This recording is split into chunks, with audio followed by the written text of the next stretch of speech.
ರಾಷ್ಟ್ರೀಯ ಮಾನವ ಹಕ್ಕುಗಳ ತನಿಖಾ ಸಮಿತಿ ದಾವಣಗೆರೆ ಜಿಲ್ಲಾ ಸಮಿತಿ ವತಿಯಿಂದ ಗೌರವ ಅಧ್ಯಕ್ಷರನ್ನಾಗಿ ಮಾಜಿ ಅಧ್ಯಕ್ಷರು ದಾವಣಗೆರೆ ಹರಿಹರ ನಗರಾಭಿವೃದ್ಧಿ ಪ್ರಾಧಿಕಾರ ಸನ್ಮಾನ್ಯ ದೇವರಮನೆ ಶಿವಕುಮಾರ್ ಅವರನ್ನು ಆಯ್ಕೆ ಮಾಡಿದ್ದು, NHRIC ಪದಾಧಿಕಾರಿಗಳು ಜೊತೆಗೂಡಿ ಕಚೇರಿಗೆ ಭೇಟಿ ನೀಡಿ ಸನ್ಮಾನಿಸುವುದರ ಮೂಲಕ ಗೌರವ ಅಭಿನಂದನೆಗಳನ್ನು ಸಲ್ಲಿಸಲಾಯಿತು.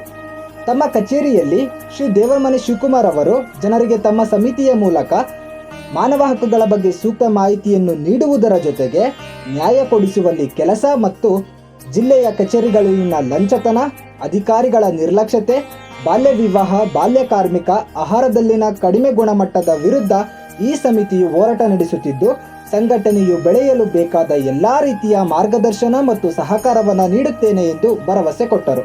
ಈ ಸಂದರ್ಭದಲ್ಲಿ ಜಿಲ್ಲಾ ಅಧ್ಯಕ್ಷರಾದ ಶ್ರೀಯುತ ಪೋತಲ ಶ್ರೀನಿವಾಸ್ ಹಾಗೂ ಎಲ್ಲ NHRIC ದಾವಣಗೆರೆ ಸಮಿತಿಯ ಪದಾಧಿಕಾರಿಗಳು ಉಪಸ್ಥಿತರಿದ್ದರು.